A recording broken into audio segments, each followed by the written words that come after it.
সম্পৰ্কৰ নাম যিয়েই নহওক কিয়, বেয়া সময়ত যিজন ওচৰত থাকে তেওঁহে প্ৰকৃত আপোন।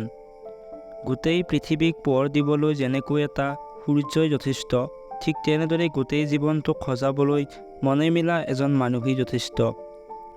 যি আঘাতে মানুহক পাথৰ বনায়, সেই আঘাত সহজে ক্ষয় নাযায়।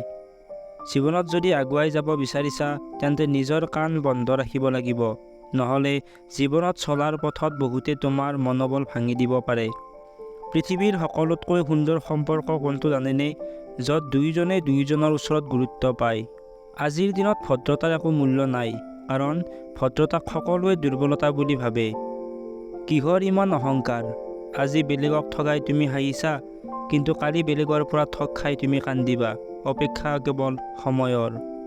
নিজৰ ব্যক্তিত্ব বজাই ৰাখি ভাল পোৱা, এনেকুৱা যাতে নহয় প্ৰিয় মানুহৰ ওচৰত নিজৰ ভালপোৱা বাৰে বাৰে প্ৰমাণ কৰিব গৈ নিজেই বাৰে বাৰে সৰু হ'ব লগা হয়। যোনে বেলেগৰ ভাল বিচাৰে তেওঁলোকৰ বেছিভাগ সময় ক্ষতি হয়। কাৰোবাৰ কথা যদি তোমাৰ বেয়া লাগে, তেনেহ'লে এই কথাটি মনত ৰাখিবা। যদি মানুহজন প্ৰয়োজনীয় বুলি ভাবা, তেন্তে কথাষাৰ পাহৰি যোৱা, আৰু যদি কথাটি প্ৰয়োজনীয় বুলি ভাবা, তেন্তে মানুহজনক পাহৰি যোৱা। ফটা চিটা কাপোৰ পিন্ধা ল'ৰাটোও ভাল পাবলৈ ইচ্ছা কৰে, আৰু দেখাত সুন্দৰ নোহোৱা ছোৱালীজনীয়েও এজন মনে মিলা মানুহ বিচাৰে। কাৰণ মন সকলোৰে আছে, কিন্তু যোগ্যতা আৰু সৌন্দৰ্য নিবিচৰা মন সকলোৰে নাই। সমাজে যিমানেই চৰিত্ৰৰ কথা নকলেও, মানুহে আজিও সুন্দৰ চেহেৰা বিচাৰে।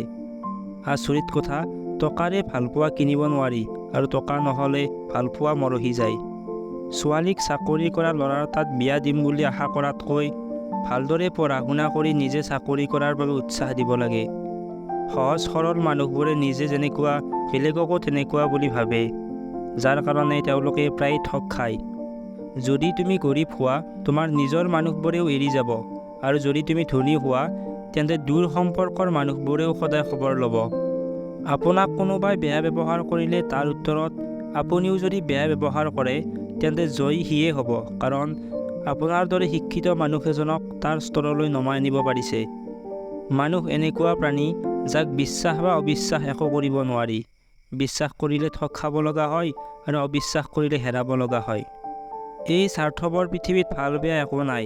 আপুনি যদি শুদ্ধ অশুদ্ধ নিবিচাৰি কাৰোবাৰ মতে উঠা বহা কৰে, তেন্তে আপুনি ভাল, আৰু যদি সত্যবোৰ মুখৰ আগত কৈ দিয়ে, তেন্তে আপুনি বেয়া। মানুহে আনৰ দোষ দেখা পালে বিচাৰপতি হৈ যায়, আৰু নিজৰ দোষ থাকিবলৈ উকিল হৈ যায়। যি বেয়া ব্যৱহাৰ আজি তুমি বেলেগক কৰিছা, 10 বছৰ পিছত হ'লেও সেই ব্যৱহাৰ তুমি ঘূৰাই পাবা। ভৰসা তেওঁক কৰা উচিত, যিয়ে তোমাৰ 3টা কথা বুজি পায়। নম্বৰ 1, হাঁহিৰ মাজত লুকাই থকা কষ্ট। নম্বৰ 2, ৰাগৰ পিছত থকা ভালপোৱা। নম্বৰ 3, মনে মনে থকাৰ পিছৰ কাৰণ।